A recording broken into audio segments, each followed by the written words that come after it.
कोशिश का साया है, कमाई नहीं ये ऊर्जा की चोरी है, सस्ते के धुन में बजी माया की लुरी है।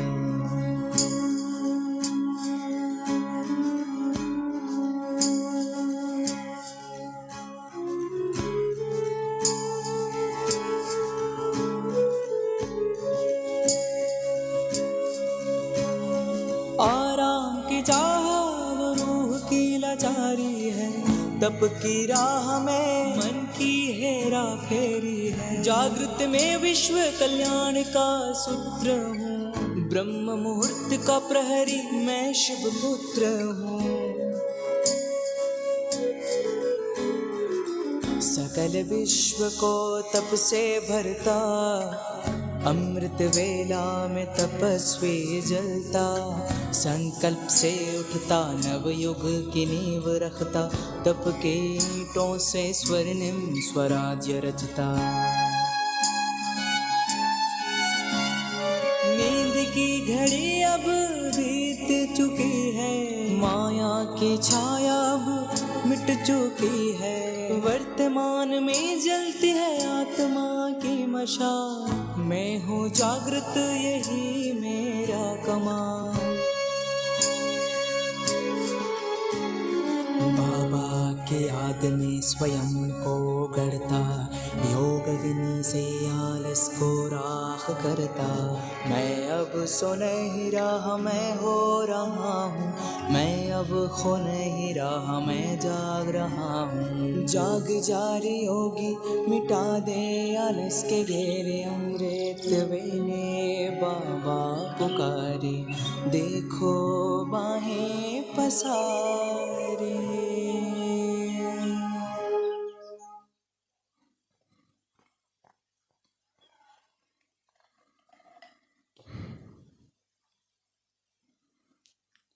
ஓம் சாந்தி.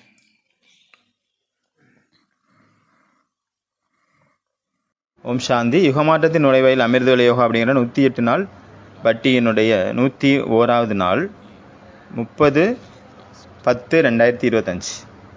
இன்னைக்கு கவிதை இங்கிலீஷ் கவிதை. Would ye learn the road to laughter down, O ye who have lost the way? Would ye have a young heart, through your hair be grey? Go learn from little child each day. Go serve his wants and play his play, and catch the lids of his laughter gay, and following his dancing feet as they stray, for he knows the road to laughter downtown, O ye who have lost the way. நீங்கள் தெரிஞ்சுக்கொள்ள விரும்புகிறீங்களா அந்த குஷியினுடைய நகரத்தின்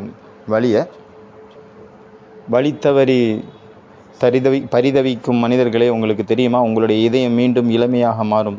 அது எப்படின்னு தெரியுமா? அதற்கான வழி தெரியுமா? உங்களுடைய தலைமுடி வேணால் வெள்ளையாக இருக்கலாம். அப்படின்னா நீங்கள் போங்க, டெய்லி ஒரு சின்ன குழந்தைங்க கூட விளையாடுங்க. ஒரு குழந்தைகிட்ட போங்க, அந்த குழந்தைகிட்ட கற்றுக்கோங்க. அந்த குழந்தைகளுடைய என்ன தேவைகளை அதெல்லாம் நிவர்த்தி செய்யுங்க, தேவைகளை பூர்த்தி பண்ணுங்கள். அவங்களுடைய விளையாட்டில் நீங்கள் கலந்துக்கோங்க. அவங்களுடைய அந்த மலர்ந்த முகம் மற்றும் குஷியினுடைய அந்த விஷயத்தை கேட்ச் பண்ணிக்கோங்க. அந்த அலைகளை கேட்ச் பண்ணிக்கோங்க, அதை திருடிக்கோங்க, அதை ஆட்டையை போடுங்க. அவர்களுடைய நடனமாடும் கால்களை பின்பற்றி செல்லுங்கள். ஏனென்றால் அந்த குழந்தைகள் தான் அறிந்துள்ளன மகிழ்ச்சியான நரகத்திற்கு செல்லும் வழியை. ஓ ஈ ஹூ ஹாவ் லாஸ்ட் த வே. ஏ குஷியை இழந்து தடுமாறும் பரிதவிக்கும் ஆத்மாக்களே, உங்களுக்கு குஷியின் நகரத்தின் வழி தெரிய வேண்டுமா? குழந்தைகளை பிடித்து கொள்ளுங்கள், அவர்கள்தான் அந்த வழியை அறிந்திருக்கிறார்கள். யார்கிட்ட கேட்கணும்? சின்ன குழந்தைங்களை. யார்கிட்டருந்து அந்த அட்ரஸ் யார்கிட்டருந்து கண்டுபிடிக்கிறது? சின்ன குழந்தைங்க, குட்டி குழந்தைங்க. ஒரு குழந்தைங்கிட்டேருந்து கற்றுக்கோங்க, குழந்தைங்கிட்டேருந்து புரிஞ்சுக்கோங்க, குழந்தைங்க கூட விளையாடுங்க, அவங்களுக்கு தேவையானதை பூர்த்தி செய்யுங்க. அவங்க கூட நடனமாடுங்க, அவங்க கூட விளையாடுங்க, அவங்க கூட சேர்ந்து பாடுங்க. உங்களுக்கு அந்த மகிழ்ச்சியின் லாஃப்டர் டவுன் அங்கே போகணும் அப்படின்னா நீங்கள் இந்த வேலையெல்லாம் செய்யணும். சிரிப்பின் நகரத்திற்கு நீங்கள் போகணும் அப்படின்னா இதெல்லாம் ரொம்ப முக்கியம். செயின்ட் ஃப்ரான்சிஸ் சேவியர், அவர் பாரதத்தில் இருந்தார், ஃபுல் டே சேவை பண்ணிகிட்டு இருந்தார். அவருடைய அந்த மிஷினரியில் இருந்து ஆன்மீக சேவையிலே ஈடுபட்டு இருந்தார். அவருக்கு தோணுது நம்ம இனி ரெஸ்ட் எடுக்கணும், பகல் ராத்திரி ஃபுல்லாக ஒரே வேலையாக இருக்குது. அவர் அவங்க கூட இருக்கிறவங்கள்ட்ட சொன்னார், நான் இப்போ இனி ரெஸ்ட் எடுக்கணும். ஒருவேளை நான் ரெஸ்ட் எடுக்கலை அப்படின்னா எனக்கு வியாதி வந்துடும், உடம்பு சரியில்லாமல் போயிடும், நோய்வாய்ப்பட்டுருவேன். அவர் ரெஸ்ட் எடுக்க போகிறதுக்கு முன்னாடி அவருடைய கூட இருக்கிறவங்கள்ட்ட சொல்லிட்டு போகிறாரு, ஒருவேளை என்னை யாராவது மீட் பண்ண வந்தாங்க அப்படின்னா அவங்களுக்கு சொல்லிடுங்க நான் இங்கே இல்லைன்னு சொல்லிடுங்க, என்னை எழுப்பிடாதுங்க. அதனால் சொல்லிவிட்டு அவர் போயிடுறாரு அவருடைய ரூமுக்கு ரெஸ்ட் எடுக்கிறதுக்காக. அப்புறம் போன பிறகு கொஞ்ச நேரம் கழித்து வராரு, அவர் கூட இருக்கிறவர்கிட்ட சொல்கிறாரு, அதாவது அவர் சொன்னதை கேட்டு அவர் கூட இருந்தவர் ரொம்ப ஷாக் ஆகிட்டார். அவருக்கு ஆச்சரியமாக இருந்தது. அவர் என்ன சொல்லியிருப்பார், இப்போ தான் சொல்லிட்டு போனார் நான் ரெஸ்ட் எடுக்க போகிறேன், யார் வந்தாலும் என்னை எழுப்பாது அப்படின்ட்டு. அப்போ இப்போ என்ன சொல்லியிருப்பார், அவர் என்ன சொல்கிறாருன்னா, ஒருவேளை ஏதாவது குழந்தைங்க என்னை சந்திக்க வந்தாங்கன்னா அவங்கள நீங்கள் நிறுத்த வேண்டாம், அவங்கள அலோவ் பண்ணுங்கள் உள்ள. குழந்தைங்களுக்குள்ளே என்ன இருக்குது, ஒரு இன்னசென்ட்டான குழந்தை இருக்குது அப்படின்னா அவங்கக்கிட்ட என்ன இருக்குது, நமக்கு என்ன கிடைக்குது, நமக்கு ஊர்ஜா இருக்குது, சக்தி இருக்குது, வைப்ரேஷன் அதிர்வலைகள், வேறு என்ன இருக்குது, தூய்மை இருக்குது, பவித்ரதா.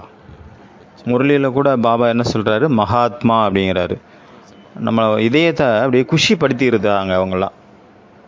ஒரு சின்ன குழந்தைக்கு இது தெரியாது, அந்த குழந்தையினுடைய அடுத்த யாத்திரை எப்படி எந்த வழியில் போகும், நல்லதா கெட்டதா எதுவுமே தெரியாது. சின்ன குழந்தைங்களுக்கு இன்றைக்கி பால் கம்மியாக கொடுத்தாரா அதிகமாக கொடுத்தாரான்னு ஏதாவது கவலை இருக்கா, ஒன்றும் கிடையாது. அந்த சின்ன குழந்தைங்க முகத்தில் அந்த அளவு ஒரு நிர்விகாரி தன்மை நிறைந்திருக்கு. புத்தர் தன்னுடைய முழு வாழ்நாளினுடைய கடைசி நேரத்தில் அவர் அடைஞ்ச அந்த ஒரு நிலை தான் அந்த குழந்தைங்களுடைய முகத்தில் இருக்குது. அவங்க பிறந்திருக்கும் பொழுதே அந்த சின்ன குழந்தைங்கள்ட்ட என்ன இருக்குது, நிர்விகாரி தன்மை இருக்குது, நிரகங்காரி தன்மை இருக்குது. அவங்களுடைய வாழ்க்கை சந்தோஷம் நிறைஞ்சிருக்கக்கூடிய வாழ்க்கையாக இருக்குது.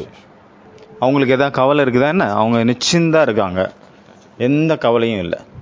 ப்ரெசண்டில் வாழ்கிற ஒரே ஒரு ஜீவன் அப்படின்னா அவங்க தான். மனித குலத்தில் எவ்வளோக்களோ இந்த உலகத்தில் அவங்க வாழ ஆரம்பிக்கிறாங்க, பழக ஆரம்பிக்கிறாங்க. அப்போ அந்த உலகத்தில் உள்ள விஷம் கொஞ்சம் கொஞ்சமாக அவங்களுக்குள்ள பிரவேசமாக ஆரம்பிக்குது. அவங்க அந்த குழந்தைங்களும் அப்புறம் விஷம் நிறைந்தவர்களாக மாறிடுறாங்க. உலகம் என்ன நினச்சிட்ருக்கு, உலகத்தில் உள்ள மக்கள் நம்ம இந்த குழந்தைங்களுக்கு கற்றுக் கொடுக்கணும்னு நினச்சிட்ருக்குறாங்க. இந்த குழந்தைங்களுக்கு கற்றுக் கொடுக்குறோம் அப்படின்னு நம்ம இந்த குழந்தைங்களையும் நம்மளை போல் மாற்றிட்டுருக்குறோம். நம்மளை போல் துக்கம் நிறைந்தவர்களாக, நம்மளை போல் கவலை நிறைந்தவர்களாக. இவங்களுக்கு ஸ்கூல் அவசியம் இல்லை, அன்ஸ்கூலிங் தான் ரொம்ப முக்கியம். ஸ்கூல் இல்லாத ஒரு படிப்பு இவங்க கற்றுக்க வேண்டிய அவசியமே இல்லை. அவங்கள்ட்ட தான் நம்ம கற்றுக்கணும். இவங்க சொல்லிக் கொடுக்க வேண்டிய, இவங்களுக்கு நம்ம சொல்லிக் கொடுக்க வேண்டிய அவசியம் இல்லை, நம்ம தான் அவங்களுக்கு சொல்லித்தரோம். நமக்கு தான் அவங்க சொல்லித்தர்றாங்க எப்படி மகிழ்ச்சியாக இருப்பது. மகிழ்ச்சி நகரத்திற்கு போவதற்கான வழி அந்த குழந்தைங்கள்ட்ட தான் இருக்குது. இன்றைய வானிலை பார்த்தோம் இல்லையா, அவ்யக்த வானிலை. தபஸ்யா அப்படின்னா என்னது, மோஜ், மகிழ்ச்சியே மகிழ்ச்சி. தபஸ்யா அப்படின்னா புதுமை, சமான் தன்மையில் புதுமை, சமீபத்தன்மை, பாபாவுக்கு சமமாகறதுல புதுமை, பாபாவுக்கு சமீபத்தில் இருக்கிறதுல, பாபா கூடவே இருக்கக்கூடியதில் அதுலேயும் புதுமை. தபஸ்யா அப்படின்னா என்னது, அவங்க அந்த மனிதர்கள் என்ன மாற்றுறாங்க, ஏன்னா புது வருஷத்தினுடைய வாணி. ஆனால் நீங்கள் எதை மாற்றுறீங்க பாபா கேட்குறாரு. 31 டிசம்பர் 1990 அந்த முரளி, 1990 வருஷத்தினுடைய கடைசி முரளி. பாபா என்ன சொல்கிறாரு, அவங்க கேலண்டரை மாற்றுறாங்க, ஆனால் நீங்கள் உங்களுடைய திருஷ்டியை மாற்றுறீங்க. நீங்கள் உங்களுடைய சைத்தன்ய தன்மையினுடைய தீபத்தை ஏற்றுறீங்க, அவங்க வெளியில் உள்ள தீபத்தை ஏற்றுறாங்க. எல்லாத்துலேயுமே புதுமைத்தன்மை, நம்மளுடைய எண்ணம், நம்மளுடைய சொல், நம்மளுடைய செயல், நம்மளுடைய சுபாவம் எல்லாமே புதுமை புதுமை புதுமை.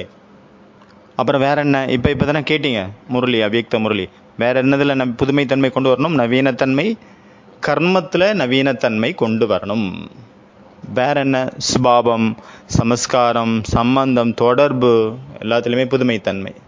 ஒவ்வொரு விஷயத்துலேயும் புதுமைத்தன்மை, ஒவ்வொரு விஷயத்துலையும் என்னது, புதுமை புதுமை புதுமை. ஒவ்வொரு சுவாசமும் புதுமை, ஒவ்வொரு நாளும் புதுமை, ஒவ்வொரு விஷயத்துலேயும் விசேஷம், ஸ்பெஷல். ஒவ்வொன்றுமே ஸ்பெஷல். ஒரு நாளை போல் இன்னொரு நாள் இல்லை. Special special special. ஒவ்வொரு திருஷ்டியும் புதுமை, ஒவ்வொரு விருத்தியும் புதுமை, ஒவ்வொரு பார்வையும் புதுமை, ஒவ்வொரு எண்ணமும் புதுமை, ஒவ்வொரு பிளானிங்கும் புதுசு, ஒவ்வொரு புருஷார்த்தமும் புதுசு. நவீனத்தன்மை, புதுமை புதுமை புதுமை. ஒவ்வொரு நாளும் புதுசாக இருக்கணும். நேற்று நீங்கள் செஞ்ச அமிர்த வேலை போல் அதே போல இன்றைக்கி இருக்கக்கூடாது. இன்றைக்கி வேறு மாதிரி புதுசாக இருக்கணும். அது இது வரைக்கும் செய்யாததாக இருக்கணும். நேற்று நம்ம பண்ண யோகா அது இறந்து போச்சு, இறப்புக்கான யோகா. இன்றைக்கி வந்து நான் உயிரோடு இருக்கிறதுக்கான யோகா பண்ணணும். நேற்றுள்ளதெல்லாம் புதைச்சாச்சு குழி தோண்டி. இன்றைக்கி எல்லாமே புதுசு. நேற்றுள்ளது எதுவுமே இன்றைக்கி இருக்கக்கூடாது. ஒரு குழந்தை இருக்குது அப்படின்னா அந்த குழந்தைகிட்ட எல்லாமே இருக்குது. ஆனால் அது பெரியவங்க அந்த தொலைஞ்சு போனவங்களாகவே இருக்காங்க. அது என்ன பொருள்? அதாவது ஓஹோ ஆஹா அப்படிங்கிற அந்த சர்ப்ரைஸ்னு. அதிர்ச்சியான சர்ப்ரைஸ் இல்லை, நல்ல சர்ப்ரைஸ். எல்லோரும் சொல்லுங்கள் ஓஹோ. அப்படி குலுங்கிட்டே சொல்லுங்கள் ஓஹோ ஓஹோ. அப்புறம் ஆஹா.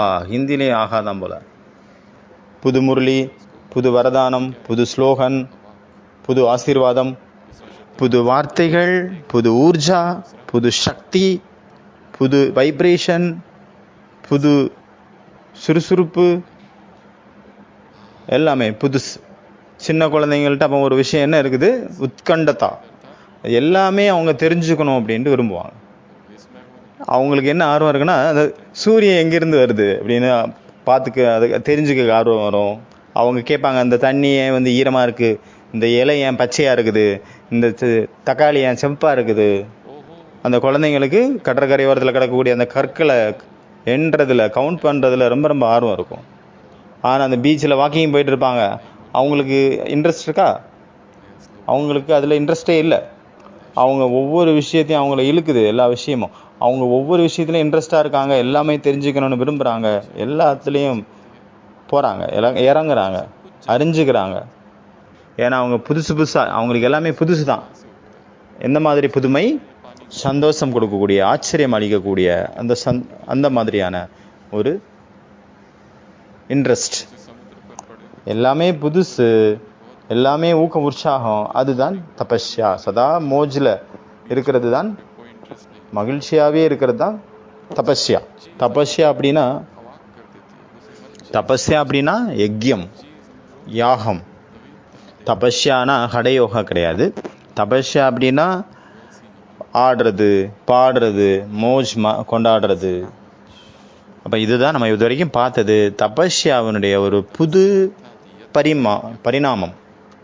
பாபா இந்த முரளிலையும் சொன்னார், பல முரளிகள்லையும் சொல்லியிருக்கிறாரு. தபம் பண்ணுங்க.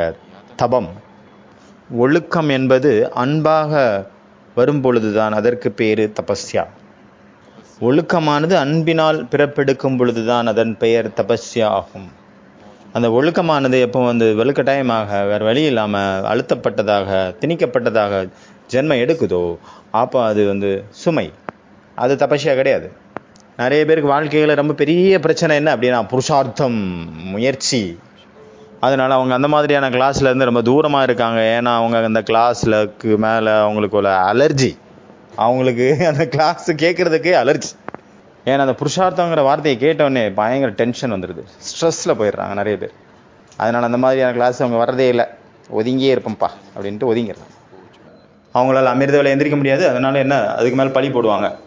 அவங்களால எந்திரிக்க முடியாது, ஆனால் அவங்க சாக்குப்போக்கு எங்கே சொல்லுவாங்க, வேறு விஷயமாக சொல்லுவாங்க. அப்போ இன்றைக்கி பட்டியினுடைய 101வது நாள், 100 நாள் முடிந்து விட்டது. அதனால் அந்த பட்டியில் நிறைய ஏற்றங்கள், நிறைய முன்னேற்றங்கள் ஏற்பட்டது, நிறைய விஷயங்கள் வந்தது. இப்போ வந்து 7 நாளினுடைய ஒரு பட்டி பெண்டிங் இருக்குது. அது நாளையிலேருந்து ஸ்டார்ட் ஆகும். உங்களுக்கு எல்லாம் ஞாபகம் இருக்குது தானே? அதாவது நாளைக்கு, அதாவது இன்றைக்கி, அது 31ஆம் தேதியிலிருந்து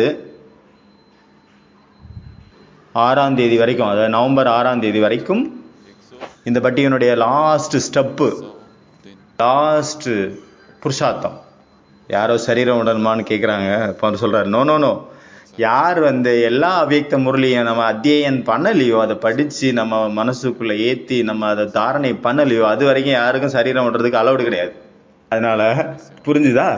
எல்லா அவ்யக்த முறையிலையும் நம்ம படிக்காத வரைக்கும், ரிவைஸ் பண்ணாத வரைக்கும் நமக்கு நாட் அலவுடு. உங்களுக்கு சாகிறதுக்கு உங்களுக்கு அலவுடு கிடையாது, பர்மிஷன் கிடையாது. நீங்களே இஷ்டப்பட்டு போகணுன்னா கூட உங்களுக்கு போகக்கூடாது, போக முடியாது. அவ்யக்த முறையில் இன்னும் பெண்டிங் இருக்குது. இப்போ முரளி கேட்டீங்க இல்லையா, பாபா ஃபாரினர்ஸுக்கு என்ன சொன்னார்? Not and not. பாரதவாசிகளுக்கு என்ன சொன்னார்? Not allowed. அப்புறம் பகவான் நமக்குள்ள ஊர்ஜாவை நிரப்பிட்டு இருக்கிறாரு. பகவானுடைய சபாஸ் நமக்கு கிடைக்குது அப்படின்னா அது மிகப்பெரிய ராக்கெட் மாதிரி. இப்போ சொன்னீங்க இல்லையா, சபாஸ்ன்னு பாபா சொன்னார். சபாஸ், பகவான் நம்மளை மகிமை பாடுறார் அப்படின்னா அது நமக்கு ஆத்மாக்களுக்கு பறப்பதற்கான ஒரு விமானம் கிடைச்சது மாதிரி. அதனால் பாரதம் மகான். நம்ம முரளியை அத்தியனம் பண்ணோம், முரளி படிக்கணும். முரளி படித்து போர் ஆகிடுச்சுன்னா என்ன பண்ணணும்? போர் ஆகிடுச்சுன்னா மறுபடியும் படிக்கணும். ஏன்னா போர் ஆகிடுச்சுல, இதுக்கு முன்னாடி படித்தது போர் ஆச்சு, அப்போ நல்லா படிப்பேன் அந்த தடவை. ஏதாவது புதுசு வேணும்ல. ஒருவேளை நீங்கள் செகண்ட் டைம் படிக்கும்போது உங்களுக்கு போர் அடிச்சிச்சுன்னா என்ன பண்ணுவீங்க? என்ன பண்ணலாம்? இல்லைன்னா என்ன பண்ணுங்கள், தலைகீழாக படிங்க. அதாவது ஸ்லோகன்லேருந்து ஆரம்பித்து வரதானம், அப்புறம் தாரணிக்கான முக்கிய சாரம், அப்படி கீழேருந்தே படிங்க. இந்த ரிவர்ஸ் ரீடிங் படித்து கூட ரொம்ப போர் அதிகமாகிடுச்சு அப்படின்னா என்ன பண்ணலாம்? ஃபாஸ்ட் ரீடிங் பண்ணுங்கள். 5 மினிட்ஸில் வாணி முடிஞ்சிடணும், அவ்வளோ ஃபாஸ்ட். ஸ்பீட் ரீடிங் 5 மினிட்டில் முழு வாணியையும் படித்து தள்ளிடும். இந்த ஃபாஸ்ட் ரீடிங் பண்ண பிறகு கூட, ஸ்பீட் ரீடிங் பண்ண பிறகும் கூட போர் அடிக்குதுன்னா என்ன பண்ணலாம்? அதுக்கப்புறம் என்னதான் பண்ணுறது? போர் அடிக்குதுன்னா யாரையா ஒருத்தவங்க பிடிச்சிக்கோங்க. எப்படி கவிஞர் என்ன பண்ணுறாரு, அவர் கவிதை எழுதுறதுல போர் அடிக்குதுன்னா என்ன பண்ணுறாரு?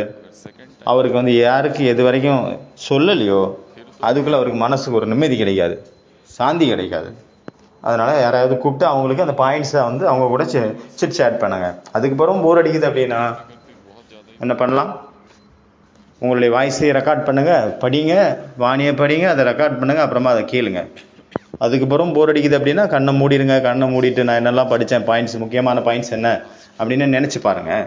ஆனாலும் அதுக்கப்புறமும் போர் அடிக்குது அப்படின்னா அதுலேருந்து கேள்விகளை எடுங்க, கொஸ்டின் ஆன்சர் எடுங்க.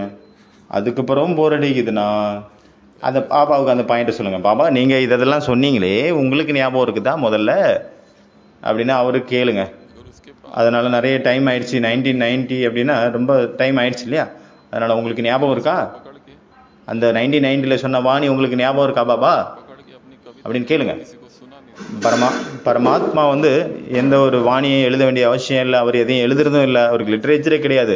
அவர் சுயம் தன்னுடைய வாய் மூலமாக சொன்னார். அதனால தான் அதுக்கு பேர் கீதை அப்படின்னு சொல்லப்படுது. அதனால் துக்கமாயிடக்கூடாது. என்ன பண்ணணும்? மோஜில் இருக்கணும், சந்தோஷமே சந்தோஷம், மகிழ்ச்சியில் இருக்கணும். அதனால் இன்னைக்கு 100 நாள் பட்டி முடிஞ்சிருச்சு. இன்றைக்கி 100வது நாள் செஞ்சுரி அடித்தாச்சு நம்ம. அதனால் 101வது நாள் இன்றைக்கி நடந்துகிட்ருக்கு, பட்டியினுடைய 101வது நாள். அப்போ 22ஆம் தேதி இந்த அமிர்த வேலை புக்கினுடைய ஃபுல் புக்கினுடைய எக்ஸாம் நடக்கும். ஓகேவா? 22ஆம் தேதிக்குள்ளே ஃபுல் புக்கையும் கரைச்சி குடிச்சிருங்க. எக்ஸாமில் 100 மார்க் வாங்கிடுங்க. தபஸ்யா அப்படின்னா மகிழ்ச்சியே மகிழ்ச்சி. அதனால் கவலைப்படாதுங்க, துக்கப்படாதுங்க, எக்ஸாமை பார்த்து பயப்படாதுங்க. ஓகேவா? ஹாப்பியாக அட்டன் பண்ணுங்கள், ஹாப்பியாக பாஸ் ஆகுங்க. அதனால் டென்ஷனுக்கான விஷயமே இல்லை. பாபா கொஞ்சம் கூட உங்களுக்கு டென்ஷன் கொடுக்குறதே இல்லை. உலகத்தில் உள்ளவங்க 8 மணி நேரம் தூங்குறாங்க, உங்களுக்கு பாதி போதும். அதனால் பாபா என்ன சொல்கிறார்? 2 மணிக்கு எந்திரிச்சுங்க. பாபா நமக்கு ரொம்ப கஷ்டம்லாம் கொடுக்குறதே இல்லை, 2 மணிக்கு மட்டும் எந்திரிங்க போதும் அப்படிங்கிறார். பாபா தன்னுடைய குழந்தைங்களுக்கு கஷ்டம் கொடுப்பாரா என்ன? பாபா சொல்கிறல, ஒரு ஸ்ட்ரெச்சரை ஃப்ராக்சர் ஆயிடுச்சா, கால் உடஞ்சி போச்சா, அப்போ ஸ்ட்ரெச்சரில் எடுத்துகிட்டு வாங்க முரளி கேட்குறதுக்காக அப்படிங்கிறாரு பாபா வாணியில். பாபா நமக்கு கொஞ்சம் கூட கஷ்டம் கொடுக்குறதே இல்லை. உடம்பு முடியலைன்னா கூட ஸ்ட்ரெச்சரில் நீங்கள் முரளி கேளுங்க, பரவாயில்ல. கஷ்டம் கொடுக்குறாரா என்ன? குஷியில் நீங்கள் 3-4 நாள் சாப்பிட்லன்னா கூட ஒரு கவலையே இல்லை, உயிரோடு இருக்கலாம் நீங்கள் குஷியாக. பாபா நமக்கு எந்த ஒரு கஷ்டமும் கொடுக்குறதே இல்லை. ஏதாவது கஷ்டம் கொடுக்குறாரா என்ன? நீங்கள் குஷியாக இருக்கீங்களா சாப்பிடாம கூட, அந்த குஷியே ஒரு டானிக் தானே. அப்போ நீங்கள் உங்களுக்கு சாப்பாடு தேவையில்லை.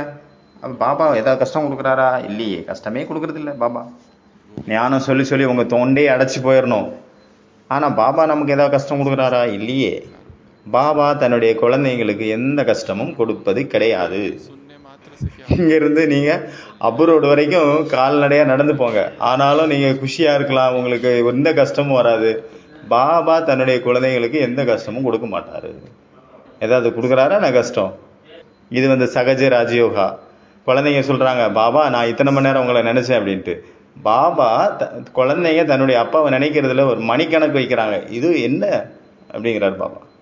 அப்பாவுடைய நினைவை நான் இத்தனை மணி நேரம் நினச்சேன்னு யாராவது கணக்கெடுப்பாங்களா? வெக்கமாக இல்லை உங்களுக்கு? வெக்கமாக இல்லை உங்களுக்கு? நீங்கள் என்ன பண்ணணும்? நிரந்தரமாக நினைவில் இருக்கணும், பரமாத்மாவுடைய நினைவிலே சதா நினைவு செஞ்சுட்டே இருக்கணும் பாபாவை. 8 மணி நேரம் எங்கிருந்து வந்தது? பாபா குழந்தைங்களுக்கு எந்த ஒரு கஷ்டமும் கொடுக்கறது இல்லை. பாபா கஷ்டம் கொடுக்குறாரா என்ன? அதனால இன்னைக்கு 8 விஷயங்கள். காலையில் எந்திரிச்சோடனே என்ன பண்ணணும்? குட் மார்னிங் பாபா அப்படின்னு சொல்லணும். 2வது பாயிண்ட், சிந்தனை பண்ணுங்க, மந்தனம் பண்ணுங்க, யோசிங்க. பகல் நேரத்தில் ரொம்ப வெயிட் ஆகிடுது மனசு. ஆனால் அதிகாலை நேரத்தில் நல்ல சிந்தனை பண்ண முடியும். 3வது பாயிண்ட், பாபாவுடைய அன்பில் மூழ்கி போயிருங்க. பாபாவுடைய அன்பு அங்கே கடலில் மூழ்கி போயிருங்க. ஆன்மீக காதலியாக மாறிடுங்க. ஆன்மீக காதலர்களாக மாறிடணும். அப்புறம் அடுத்த பாயிண்ட், அமிர்த வேலை என்ன பண்ணணும்? நீங்கள் பவித்திரமாகணும், பாவனமாக ஆகணும், தூய்மையாகணும். அப்புறம் என்ன சொல்கிறது பாபா? அமிர்த வேலையில் ஸ்நானம் பண்ணணும். பாபா ஞானஸ்தானத்தினுடைய விஷயத்தை சொல்ல, ஸ்தூலமான ஸ்தானம். அதாவது ஸ்தூலமாக குளிச்சுட்டு வரணும். குளிச்சுட்டு அவன் யோகா பண்ணணும். அமிர்த வேலை யோகா. எந்திரிச்ச உடனே நேராக பாபா ரூமுக்கு போயிடக்கூடாது. குளிச்சுட்டு தான் பாபா ரூமுக்கு போகணும்.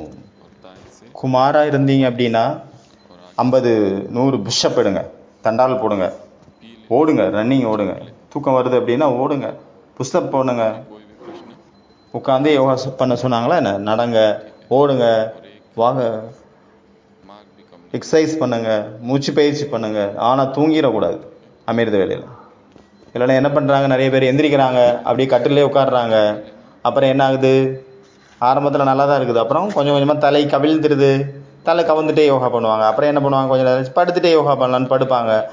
அப்புறம் ஓம் சாந்தி எந்திரிச்சு பார்ப்பாங்க. அப்புறம் 5 மணி ஆயிரும் கரெக்டாக. அமிர்த வேலை ஓம் சாந்தி முடிஞ்சிடும். அதனால் ஓடுங்க. உட்கார்ந்த இடத்துலையே அங்கேயே உட்காராதுங்க, தூங்கின இடத்துலையே எந்திரிங்க, ஓடுங்க, எக்ஸசைஸ் பண்ணுங்க, 10 புஷ்அப் பண்ணுங்க, தண்டால் போடுங்க, ஏதாவது பண்ணுங்க. தூங்கிடக்கூடாது. மிக அமிர்தமான வேலை அந்த நேரத்தில். தூங்கினா என்ன ஆச்சு? யாருக்கு நஷ்டம்? நம்மளுடைய பிக்சர், அதாவது எந்த நல்ல பிக்சரை பாருங்கள். எந்திரிச்ச உடனே நம்ம என்ன பிக்சர் பார்க்குறோமோ அது நம்ம மனசுக்குள்ளே உள்ளே பூந்துது. காலையில் பார்க்குறது, நீங்கள் இப்போ நடக்கும்போது பார்க்குறீங்க, போஸ்டர் பார்க்குறீங்க சினிமாவனுடையது, அது நம்ம மனசில் உட்காந்துக்குது, உள்ளே போயிடுது. அதனால நம்ம எங்கெல்லாம் இருக்கிறோமோ அந்த இடத்த சுற்றி நல்ல நல்ல பிக்சர்கள் நம்ம இருக்கிற மாதிரி பார்த்துக்கணும். அதிகாலையில் பாபாவனுடைய மகிமை பண்ணுங்க. மகிமை அவ்வளோ பண்ணுங்க, அவ்வளோ பண்ணுங்க, அவ்வளோ பண்ணுங்க. பாபாவனுடைய மகிமையை பாடி பாடி அன்பு கண்ணீர் வந்துடணும் நமக்கு. அந்த அளவு மகிமை பாடுங்க. நம்ம அன்றைக்கி பார்த்தாலும் 8 விதமான எமோஷன்ஸ் இருக்குது இந்த உலகத்தில். யார் நல்ல அனன்யா ரொம்ப நெருங்க பக்தர்களாக இருக்காங்களோ அவங்களுக்கு சிலவங்கள்ட்ட ஒரு எமோஷன்ஸ் இருக்கும், இல்லைன்னா 2 இருக்கும், 3 இருக்கும். சிலர்கிட்ட 8மே இருக்கும். 8 எமோஷனும் நிறைஞ்சிருக்கும். ஆசு, கம்பன், ரொமான்ஸ். ஆசுனா கண்ணீர், கம்பன்னா வைப்ரேஷன், ரொமான்ஸ்னா புல்லரிச்சு போகிறது. அவங்க உடம்பே எல்லோ கலரில் மாறிடும், மஞ்சள் கலர் ஆயிரும். அந்தளவு புல்லரிச்சு போயிடுவாங்க. அதனால் இந்த 8 வகையான பாவங்கள், அந்த எமோஷன்ஸ் நமக்கு உள்ளேருந்து வெளிப்படணும். யார் ஃபுல் டே சதி வேலை பண்ணுறாங்க, கிரிமினல் வேலை பார்க்குறாங்க, யாரையாவது தள்ளி விடணும்னு யோசிக்கிறாங்க, யாருக்காவது துக்கம் கொடுக்கணும்னு யோசிக்கிறாங்க, அதுக்காக பிளான் பண்ணுறாங்க, அதை செயலாற்றுறாங்க அப்படின்னா அவங்களுக்கு எந்த ஒரு எமோஷன் பாயிண்ட்டும் ஓப்பனில் இருக்காது, எல்லாம் அடைச்சி தான் இருக்கும். அவங்க பாவஹீனாக இருப்பாங்க. பாவமே இருக்காது அவங்கள்ட்ட. அந்த 8 எமோஷன்ஸும் எப்போ ஓப்பன் ஆகும்? நமக்குள்ளே ஒருமிச்சு வரும். அப்படின்னா நம்ம எப்போ முழுமையான நிர்விகாரி தன்மை நிலையில் இருக்கிறோமோ அப்போ தான் அதெல்லாம் ஓப்பன் ஆகும். ரொம்ப ரொம்ப லேசான தன்மை, ரொம்ப ரொம்ப நிர்விகாரி தன்மை இருக்கும்போது தான் இதெல்லாம் நடக்கும். இந்த 8மே இருக்கும்போது என்ன ஆகுது?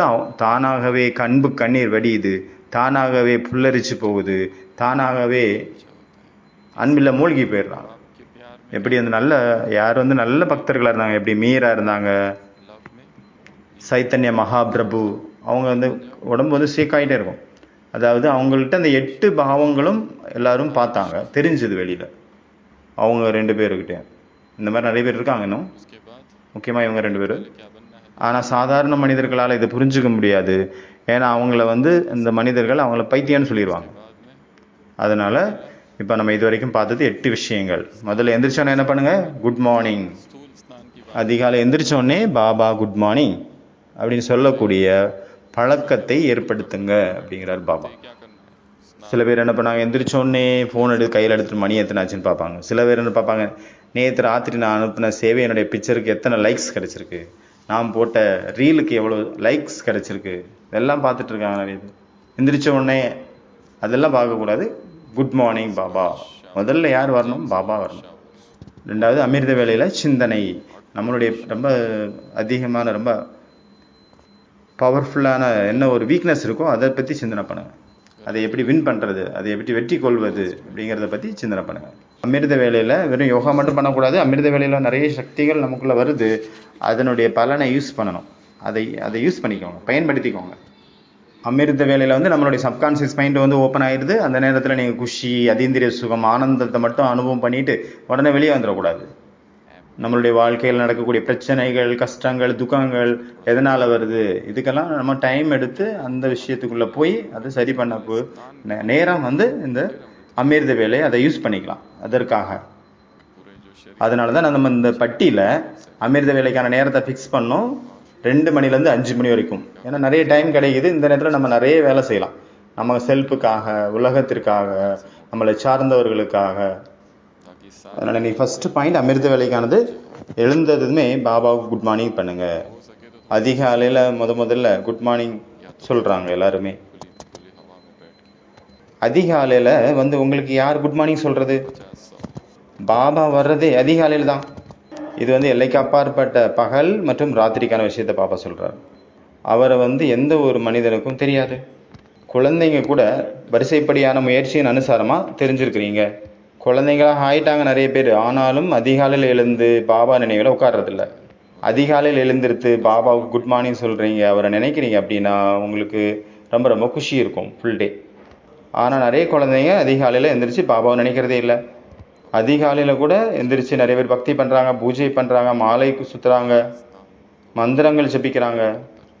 இந்த இஸ்கான் டெம்பிளை சேர்ந்தவங்க இருக்காங்க இல்லையா, அவங்க வந்து 16 தடவை அவங்க மாலை சுற்றுவாங்க. அவங்களுக்கு ரூல்ஸ் அது. காலையில் 4 மணிக்கு உட்காடுறாங்கன்னா 6 மணி வரைக்கும் அவங்க மாலையை ஜெபிச்சுட்டே இருப்பாங்க. 16 தடவை அதை சுற்றணும், அதை ஜெபிக்கணும். ஹரே ராம் ஹரே கிருஷ்ணா, ஹரே ராம் ஹரே கிருஷ்ணா அப்படின்னு. உங்களுக்கு பிடிக்குதோ இல்லையோ நீங்கள் பண்ணியே ஆகணும். நீங்கள் பக்தனாக இருக்கணும் அப்படின்னா அது வந்து மினிமம் ரவுண்டு 16 ரவுண்டு. அப்போ 16 ரவுண்டு சுற்றினா தான் நீங்கள் அதை இஸ்கான் டெம்பிளுடைய பக்தர்கள் அப்படின்னு உங்களுக்கு ஒரு ப்ரூஃபு. இது மினிமம் தான், மேக்ஸிமம் நிறைய இருக்குது. இப்போ நீங்கள் குழந்தைங்க உங்களை நீங்களே ஆத்மா அப்படிங்கிற நிச்சயப்படுத்திக்கணும். அப்புறம் அதிகாலையில் எழுந்து பாபாவை கூட பேசணும், உரையாடல் பண்ணுங்க. Baba good morning. ஆனால் பாபாவுக்கு தெரியும் இந்த மாதிரி யாரும் செய்கிறதே இல்லை. பாபா சொல்கிறாங்க, குழந்தைங்களே உங்களுடைய தலைக்கு மேலே இருக்கக்கூடிய அரைக்கல்பத்தினுடைய பாவ சுமைகளை நீங்கள் பாபாவினுடைய நினைவின் மூலமாகத்தான் இறக்க வேண்டும். இறக்கி வைக்கணும் அப்படின்னா நீங்கள் பாபாவுடைய நினைவில் இருக்கணும். அடுத்து 2வது பாயிண்ட்டு, ஞானத்தை சிந்தனை பண்ணுங்கள். அதிகாலையில் எழுந்து அன்பாக குட் மார்னிங் அப்படின்னு சொல்லுங்கள் பாபாவுக்கு. அப்போது அதிகாலையில் யாருக்கு நீங்கள் குட் மார்னிங் சொன்னீங்க அப்படிங்கிற நினச்சி உங்களுக்கு குஷியினுடைய அளவு அதிகமாகும். ஆனால் மாயா வந்து அந்த குஷியினுடைய அளவை ஏற விட மாட்டேங்குது. ஒருவேளை பாபாவினுடைய பேச்சு, அவருடைய ஸ்ரீமத்துக்கு புறம்பான காரியம் ஏதாவது செஞ்சீங்க அப்படின்னா மாயா வந்து உங்களுடைய புத்தி யோகத்தை முற்றிலுமாக கட் பண்ணி விட்டுருது. அதுக்கப்புறம் வீணான விஷயங்களில் புத்தி போயிடுது. சொர்க்கத்தினுடைய தேவதை ஆகிறது அப்படின்னா சாதாரண விஷயமா என்ன? அடுத்தது 3வது பாயிண்ட்டு, பாபா தெரிஞ்சிருக்கிறாரு கண்காட்சிகளில் நல்ல சர்வீஸ் நடக்குது. ஆனால் பாபாவை நினைவு பண்ணுறதுல ரொம்ப பலவீனமாக இருக்கிறாங்க. அறிவே இல்லை, புத்தியே இல்லை. அதிகாலையில் எழுந்திரிச்சு பாபாவுக்கு குட் மார்னிங் பண்ணணும் அப்படிங்கிறதே தெரில. பாபா என்ன சொல்லிட்டாரு, அறிவே இல்லை. முட்டாள்களின் மகா மண்டலேஸ்வரர்களே, பாபாவுக்கு குட் மார்னிங் சொல்லணும், அவரை நினைக்கணும்னு கூட அறிவே இல்லையா அப்படிங்கிற மாதிரி ஆயிடுச்சு. டாபிக்ஸை வந்து திங்க் பண்ணுறது வந்து காமன். நீங்கள் நிறைய டாபிக்ஸை டெய்லி புது டாபிக்ஸை கொண்டு வாங்க. ஆனால் முக்கியமான விஷயம் பாபாவை லவ்வோட அன்பாக நினைக்கணும். அப்போ தான் பாவங்கள் அங்கே கழியும், கட்டாகும். அப்புறம் அடுத்த பாயிண்ட்டு, பாபா தான் இப்போ வந்து உங்களை எல்லாத்தையுமே ஆன்மீக காதலிகளாக மாற்றுறாரு.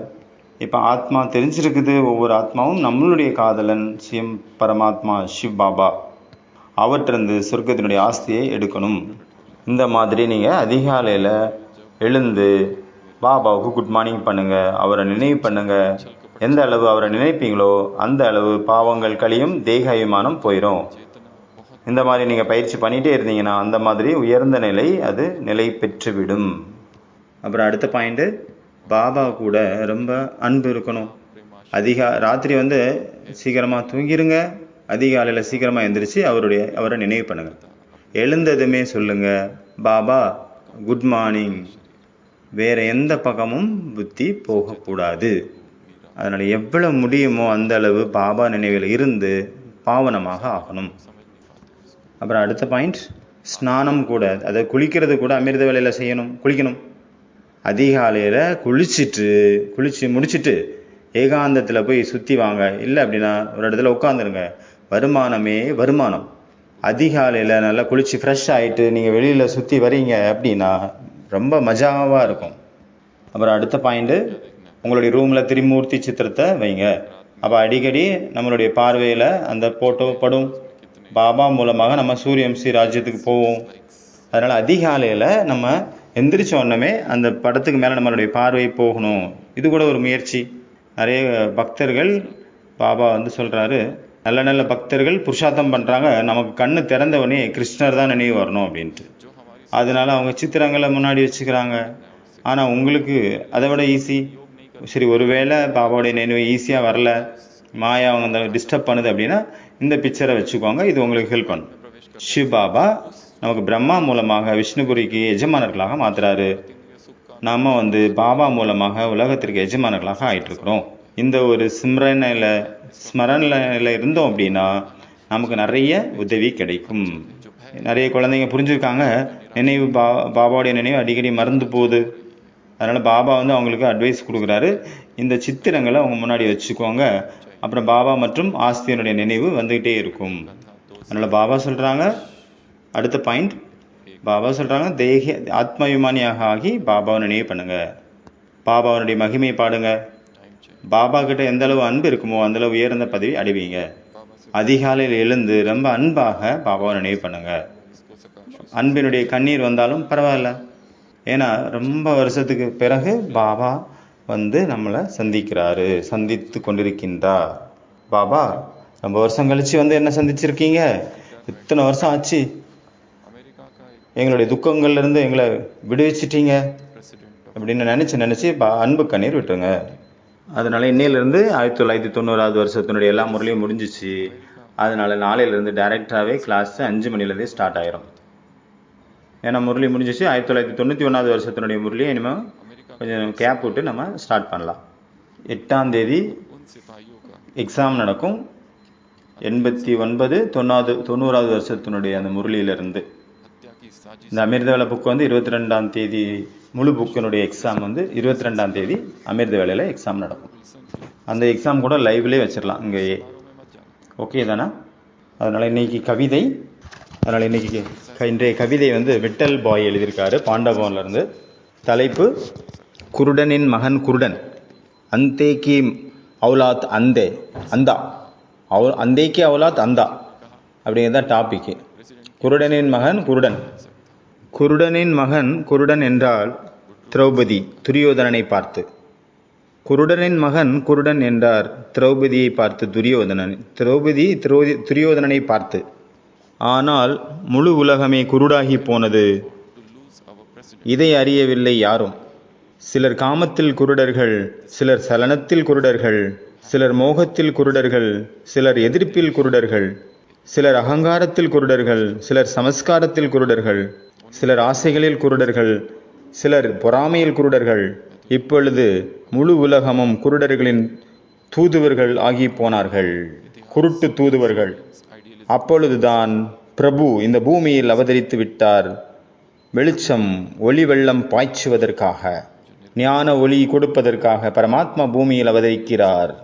ஞான ஒளி கிடைத்ததும் ஆத்ம தீபம் சுடர்விட்டு எரிகிறது. ஞான ஒளி கிடைத்ததும் ஆத்ம தீபம் சுடர்விட்டு எரிந்தது. யோக ஒளி கிடைத்ததும் ஆத்மாவின் சமஸ்காரத்தில் மாற்றம் ஏற்பட்டது.